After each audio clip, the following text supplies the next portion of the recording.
Maya's milk could no longer satisfy their growing needs. Hunger once again cast a shadow over this small family.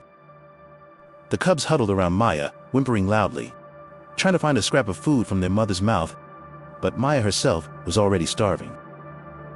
She had to find a way to solve the food crisis. However, as a lone wolf, going out to hunt meant leaving her cubs behind. But what other choice did she have? Maya was gone for several days. Hunger left the cubs listless. Even the strength to cry out was slowly fading away. Just as they were losing all hope, a wild rabbit accidentally stumbled into their sight. One of the cubs suddenly regained its spirit, rushing frantically to give chase, but he was still too small. His speed was no match for the rabbit. As expected, the rabbit managed to escape. However, the little fellow made an unexpected discovery: an abandoned bone. He pounced on it excitedly, wanting to enjoy it all for himself. But the other cubs immediately swarmed around him, scrambling to gnaw on that tiny bone. It was their only food in days. Finally, Maya returned. Yet, it seemed the hunt had brought no rewards. She knew she couldn't just sit and wait for death. She needed to find a safer, more bountiful home as soon as possible. So, Maya led her 6 cubs on a long expedition. They crossed the Verkers Highlands and the Chartreuse Mountains, wandering through a long and difficult journey, eventually arriving in Here, Maya's keen nose caught the scent of her own kind. This meant there were other wolf packs active nearby. At the same time, she understood that a strange lone wolf stepping into another pack's territory would be killed without mercy. She couldn't take that risk. She couldn't let her children fall into danger again. But she didn't know that a crisis more terrifying and lethal than any wolf pack was quietly approaching the foot of the mountain. Several cars were slowly driving toward the summit. Maya's body instantly went stiff. Since ancient times, humans and wolves have been arch enemies. A human shotgun is the thing a wolf fears most. Survival instincts told Maya they had to leave immediately. Otherwise, she and her children would become human prey. She ran with all her might, refusing to stop for even a moment. The cubs might not yet know the horror of humans, but Maya knew that humans were the greatest threat to wolves. It wasn't until nightfall that Maya was forced to stop. Now, she faced a desperate dilemma. Ahead was a human residential area, a forbidden zone for wolves. Once inside, life and death would be uncertain. Behind were hunters with shotguns, closing in step by step, with no intention of giving up.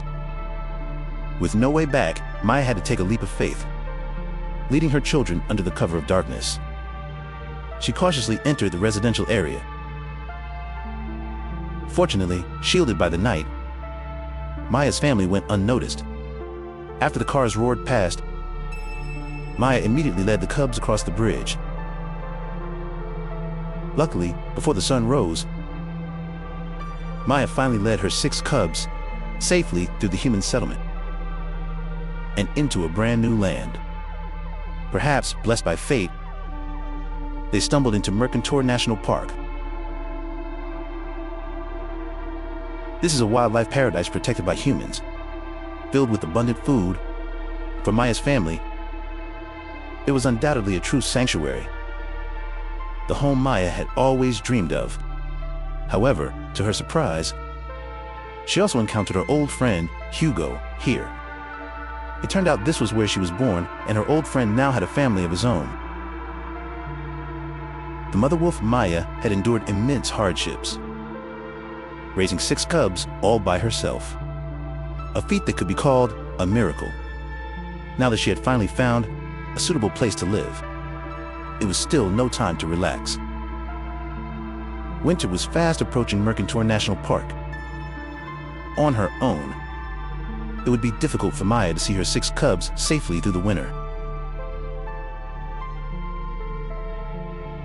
She needed a mate, a partner to help her protect the children from the wind and snow. A wolf's howl is deep, powerful, and carries immense piercing strength.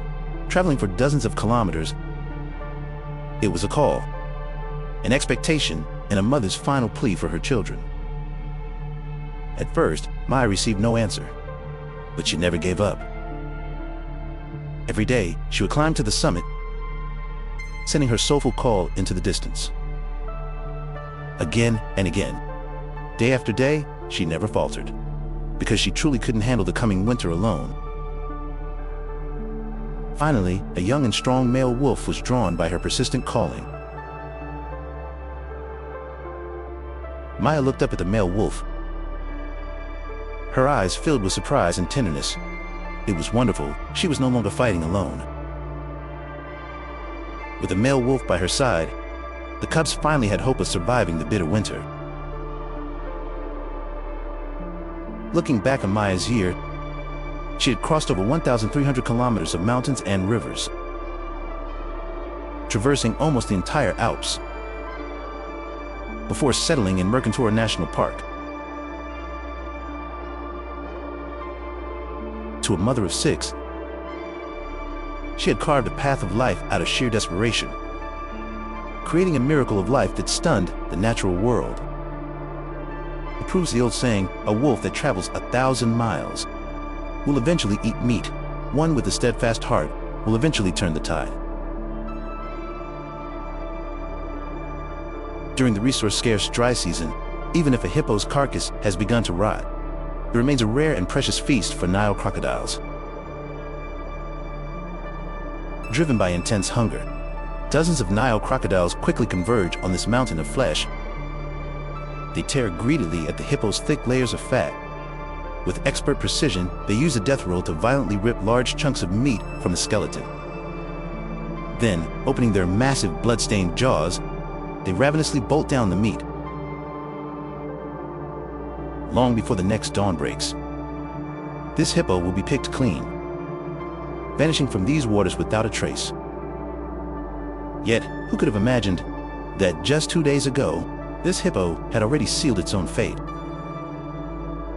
As the African drought intensifies, water sources continue to dry up.